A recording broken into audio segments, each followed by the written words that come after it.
Well, Cate Frenzy has returned. But we're kinda in a new set now. How do you like it? We may be in a new set, but that doesn't mean that the pile is gone. Unfortunately, the pile has gotten bigger.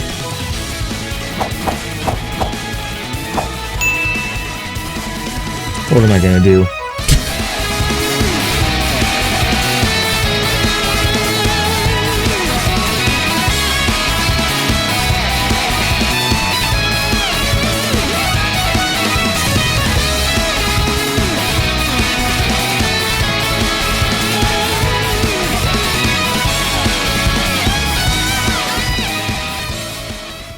Alright, so we have a humongo package today. This box is ginormous because the lady inside here is pretty damn big. So we're gonna have to get her out in the open so you can see how beautiful she is. Let's get to the unpacking.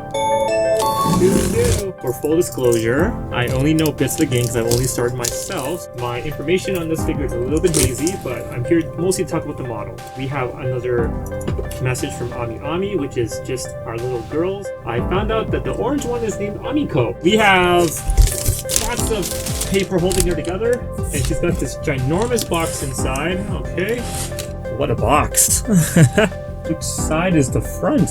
Oh, this is interesting. Well, this is definitely the back side. Let's talk about the box. I guess this is the front. So the box front is pure white. It has the logos on top, and it has the Griffin and Kruger private military contractor. So in the storyline, it's the near future and humankind is basically dead. They hire things called T-dolls, which are like robotic moe girls, to fight for them. T-dolls are part of a private military corporation called Griffin and Kruger. And you are like a new commander who just comes in, and he's supposed to be like, he's like the new leader. Essentially, each of the dolls are based off real guns, this one being Lee Enfield. We have like the general G and K coat of arms, I guess you could say. And then we have the nice pattern in the front. It's a very clean looking front box, it's very nice. The sides is where it gets interesting. So the box sides are actually these interesting windows, so you don't actually get a full view of the figure. This is the first box I've gotten that the front doesn't show you the figure. You only see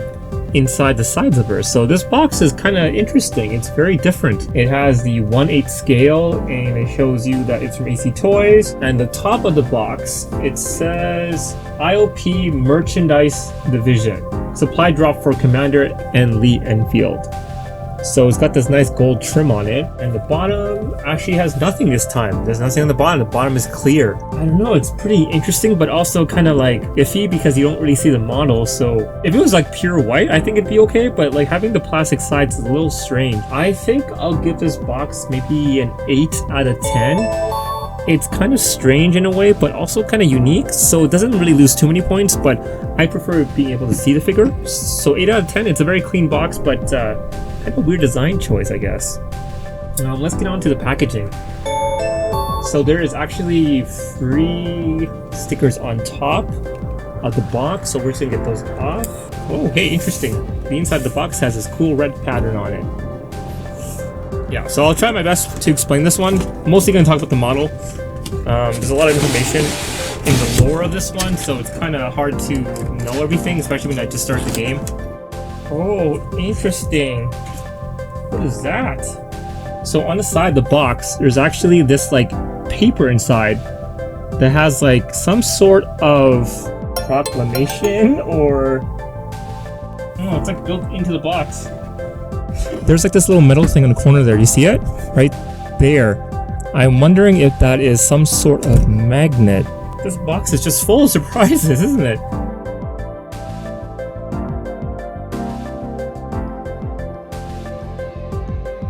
And the bottom of the box also has a like really unique fold too. It does come with this instruction manual, which needs to be ripped open, it looks like. Oh, let me just pop up. This tells you how to place her gun and her string on the back of her, and also how to place her on the stand, as well as how to place the skirt on her body. I should mention too that this box seems a little bit bloated. Like the plastic is like pushing up against the side of it. Like it's a little bit bent, I think. She comes in 2 clamshell box. plastic covering all around her. The back side is definitely much larger than the front. This one here too. She has 4 buttons on the bottom of these parts. Oh, that's the cord. Wow, it's long. Okay, so Lee is covered in plastic, and there's also this humongo cord that's also covered in its own individual plastic, which is kind of interesting. Oh, okay, so this is for her. Oh, her legs have 2 separate bags. This one's fairly protected. A piece that's protecting the middle of her body. Bigger one. This one protects the back of her hair. This one protects her hand here. This one protects this big ass long piece. Ooh. Oh, and we have one more here. Protects this arm. We have a gun that's protected in plastic as well. We have a secondary piece that was protecting the back of her head. This plastic here is protecting the back of her head. This is covering the back of her train, I guess, like her dress train. So this is in its own separate bag, which is great. Base is also in its own separate bag, was very well protected, and this was also in a bag as well. Okay, so we have a lot of different plastics covering individual pieces. That's a good sign, especially when there's not a lot of bubble wrap. So this is good. Always a good bonus. The dress part, right? So the train is gorgeous. Okay, so that comes off, and there's also a plastic piece back here that protects the backside of her dress as well. Everything is fully covered. I'm giving this one a 10 out of 10 just because there's a lot going on with this one. Alright, let's move on to the stats. Lee Enfield comes to us as the Lifelong Protector version in the 1/8 scale from AC Toys under Emon Toys. The sculptor was Super Tetsu Cannon and Polka. Paintwork done by Sleepless. It was 6.5 inches in width, 6.5 in length, and a height of about 9.5 inches. She released on December 3rd of 2021. However, she was pushed back many months prior. She originally cost $156.67 Canadian, and her final cost was $237.32 Canadian, plus there was import fees, so she was more roughly around like $260, $270 Canadian. Okay, so we can move on to the sculpt and the paint now. For this figure, we're going to be talking about the accessories first, just because the way this figure is designed, it might be easier to talk about the accessories first before we move on to the actual figure. So for this one, this is the Lee Enfield gun, which is what her namesake is based on. This gun, the way it works is it's a bolt action magazine fed rifle. That means that when you press this trigger, this little bolt thing will pop up, then it will feed a bullet from here into here, then it'll shoot down the barrel, and boom comes out the bullet. Then when that happens, the casing of the bullet will pop off the top right here, and then a new bullet will come in from the magazine up from the bottom to the top. And that's how this gun is supposed to work from what I saw on YouTube. Because I don't know how this gun actually works. I just watched the video on YouTube. That is the extent of my knowledge of how this gun works. If you don't have the scope on here, you would have this little thing right here at the end of the barrel. That helps you aim further down your sight. And basically this gun is meant to be like a long-range weapon. It does have a carrying sash as well, this little leather strap here to hold on your back. And then paint-wise, this guy is kind of interesting because it's like dark on the edges but lighter brown in the middle. So it's kind of a weird gradient, and it makes the gun look a lot more cartoony than it is realistic, but it definitely matches a lot with Lee Enfield's hair color. And I think that's the whole point. It's meant to look more attuned to what she looks like rather than looking more realistic. So that is okay in that regard. The gun is okay. It's definitely a lot more sturdy than other accessories I've dealt with in the past, especially in the last couple. This one does feel pretty solid, and it doesn't feel like it's flimsy, and it definitely is a much thicker plastic. So this is definitely a good gun. This is completely fine. Now for the train, it's not connected to the body. Normally there would be like a stub here or a magnetic piece in here on the inner side of this, plus on her back, or there could be some kind of hook or something. This has actually nothing on it. You can see here there's basically nothing on the back side, which means that it's just meant to rest on her back. And having the flat side here helps it just kind of sit like this and not move. I guess you call it the cast off ability. Cast off meaning that in some anime figures, especially hentai ones, if you're buying them and you want to cast off, it means that the clothing can actually be taken off and it'll be nude underneath. Some manufacturers warn against casting off because some figures do have cast off ability, but they're not meant to be fully cast off because you could damage the plastic underneath, even though it's been fully designed to be cast off. Which is a really interesting thing to me because, like, if it's meant to be cast off, why is it hard to get off? That's a very interesting question. And for this one, it doesn't have to deal with that because it has nothing to hold it up against her body. It's just one single solid piece you can just take right off without having to deal with any kind of hooks. So that is one benefit of this, I guess. This has about 4 layers in it. There are the clear PVC feather-like apparatus, like there. And then there's another clear piece of plastic underneath. Then there's the fabric piece, which has lots of folds in it, so it does look more realistic. Then the inner side, which I find a bit more fascinating, has the gold line going down the middle, and then there's all these gold little medallions on every edge of the skirt. They're pretty solid, but if you push them hard enough, they probably would break off, so just be careful with those. Now, the cool thing is that this part right here actually corresponds to the inner side of her chest. So you can see on her chest here that there's also the gold and white as well. So that is supposed to correspond with that. So that's how they draw the design together, which is a fun little detail. This little guy, pretty solid as well. And it does sit quite smooth. Although there is this weird random circle on the bottom here, which I'm not really quite sure what that is. I'm assuming it was just to fill space and maybe to make the structure stronger. I'm not sure why I have it here. And it's actually on the bottom of the base too. There's a circle here. As for the figure herself, this figure, it's very different than the concept pictures they had. She was much more red in terms of concept and a lot more translucent up top. So this figure was greatly changed between the announcement and release date.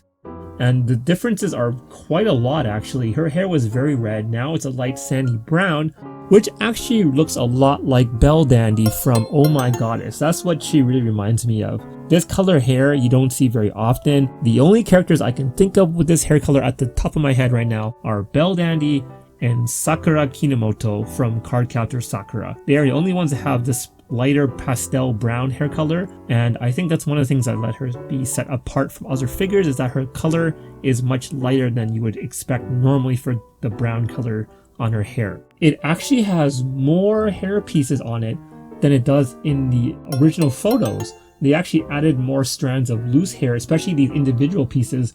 There's a lot more than there used to be in the picture. This is actually more akin to her in-game art, so this was a good fix. I do like the fact that it's brown now instead of red, although to be frank, the red is what drew me to the model in the first place, so double-edged sword there, right? For her hair, she has these little antennae on top. I forgot what you call these.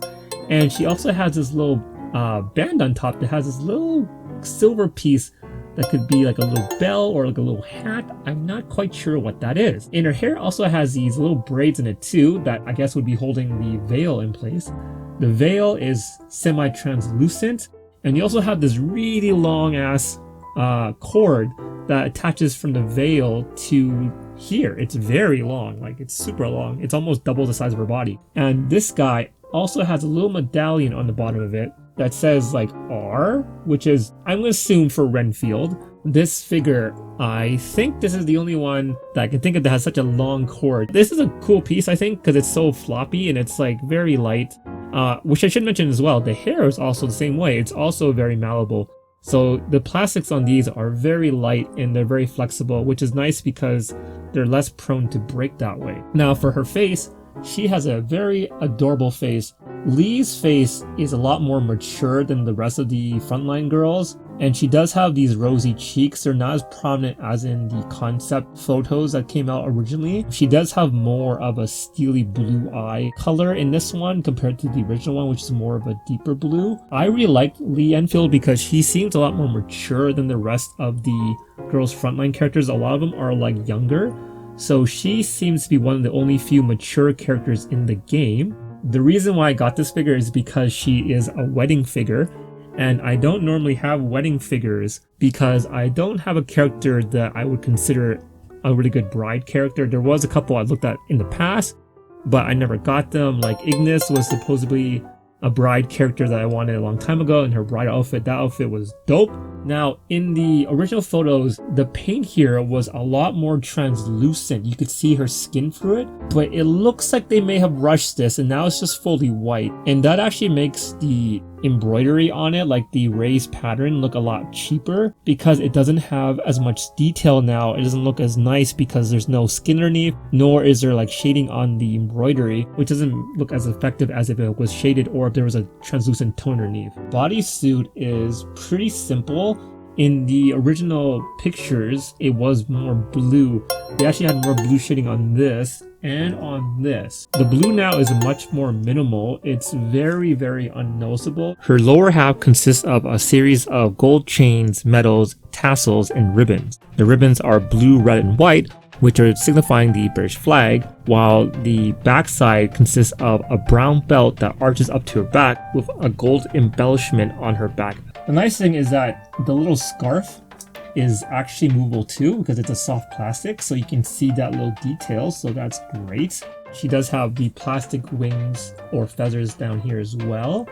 And then when you link it up to the back of the outfit, this part, you can see that it kind of blends right in with the rest of it, the other feathers. I do want to mention too that in the original photos, she actually had more of a higher round butt. This one's actually more flat, and I think this one actually looks more realistic. It's more flat, and it looks like a butt you would see on a general person. It's not like a supermodel butt where it's like super high in like a perfect round circle. It's actually like flatter, and it has a slight curve to it, so it actually has been changed as well from the original. I actually kind of like it better like this. The original body did look a bit longer. This one looks a little more stout, and I like that about it. It's not like a super Langley body like you see in anime. The stilettos, they're very plain. There's nothing going on with these stilettos. They are the most basic stilettos possible. The base itself, it's like whatever. It's got like brown wood on it. There's her red carpet with her little bit of gold. This is closer to her original colors because she used to be in a red and gold garb. Base, it's kind of weak because it's pretty simple up here. There's basically no shading, and the bottom is basically nothing. It's all empty. I was about to say basically again. I was trying not to. Now the studs here, they go into here. They extend outward right there, and then also again there's that weird circle which I'm not quite sure what that's for. This feels really cheap. It's very light. It doesn't have any shading basically. It's very simple. Kind of lame in a way because it's not really that impressive, especially for a model that looks like this. Let's put her onto her base. It's supposed to go this way, so you put her on like that. Alright, and then she has this big space here for her train, which goes like right there. See that? You just shove it in. The gun, she holds right here. So put that on there like that. So she holds it like that. There are things to like about it. There's things to dislike about it. I think sculpt wise, I'm gonna give this one an 8.5. It does look quite nice, and I do like a lot of small bits about this figure. A couple of things kind of irk me about the sculpt on this one, especially like how things don't connect and just how like the base is so, you know, plain. It doesn't really have a lot of appeal to it. So 8.5 for the sculpt. The paint on this one isn't anything special because it's mainly white. Again, the shading is gone and the translucent pieces up top are also missing as well. So I feel like this figure doesn't deserve a full score, so definitely an 8 as well for the paint on this figure. Now, if we're talking about overall appeal, the figure itself, definitely not a figure for everybody. This is more so if you like the Girls Frontline series. I wouldn't recommend this if you didn't. Even from a general collector's point of view, this one could probably be ignored just because it's nice, but I don't think a lot of people would want this in their collection because there's probably better figures you can get for the this price. $250-$60. This figure is almost expensive as a hot toy. I'd probably recommend a hot toy over this figure. So the overall appeal of this one will also probably get an 8 as well. And then that is pretty much all I have to say about this figure. Altogether, that means that this figure has an overall score of 42.5 out of 50, which is an 85%. Not a bad score, but there are definitely some things that can be fixed. Definitely be picky about this one. Don't be all in on this. Definitely think about what I said. And if you do still like it, pick it up. If not, then probably ignore it.